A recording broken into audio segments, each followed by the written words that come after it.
So the design is for autistic adults.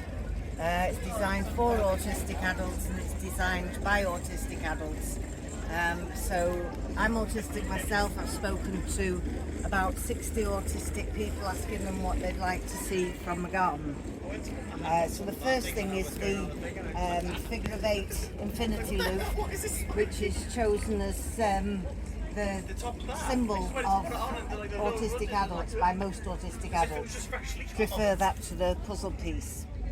So that divides the garden quite nicely into two sides. On this side that would be closest to the house, there's quieter, calmer planting, more restrained, and then on the other side there's more wild planting, and things growing over the path so that they would touch you if you're feeling sensory, looking for sensory stimulation. This one is for people who don't want sensory stimulation, the sensory avoidant. The bench that was made by the sculptor Simon O'Rourke is made so that it's smooth on one side and textured on the other side. One of the things that people asked when I was asking what they wanted from a garden was for herbs and water, a kettle and barbecue to be able to make herbal drinks. The other thing that people were asking for was being able to grow things that they could eat. And I thought about it and thought, well, we can't have part edible and part not edible, especially for a garden for autistic people. So everything in the garden is edible. What else?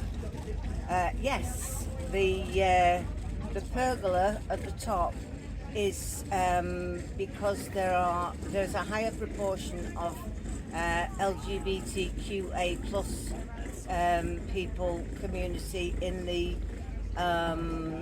autistic community than there are in the general population.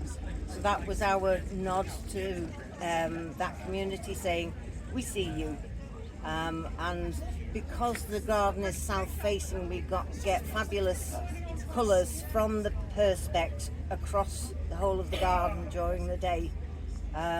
So it's absolutely beautiful, catching different plants and different lights during the day.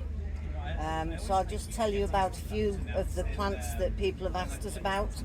This one is chicory, and everybody's been surprised that it's chicory because they normally think of chicory to eat as a blanched plant, but they actually grow like this, and it's the beautiful daisies.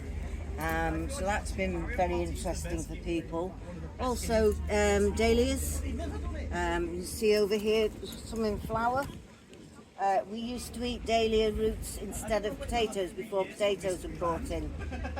So dahlia roots, dahlia tubers are a very important part of the edible garden.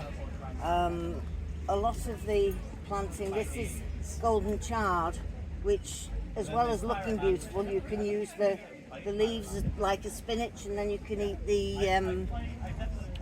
the stems like asparagus. So cook them like asparagus. I think that oh yes, this people have been asking about. This is a mulberry tree that's been trained in the shape of an umbrella, and that could be extended with more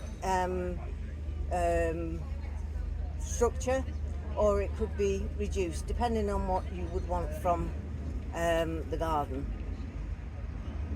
And behind the camera, in front of me, is a small door about the size of a 10-year-old girl who was the main character in the book The Secret Garden. So this was very influential in the garden. The walls round all of the garden would be higher for the privacy for autistic people, because most autistic people would prefer not to be overlooked. I think the other thing to mention is probably two things to mention. First of all, I couldn't have done this without my admin team, because I can do the design, I can do the hyper focus on the design and the plants and so on and so forth, but I can't do the admin that was needed to get to the stage of having an RHS garden in my own right. So the main sponsor of this garden is an organisation called This Is Me, and they have helped. Before they sponsored the garden, they helped me to get a thing called Access to Work funding, which has helped to fund an admin team, which has helped me enormously to get this garden implemented. The other sponsor is Axia, based just outside Chester, who diagnosed me at the age of 58, and the garden is going to be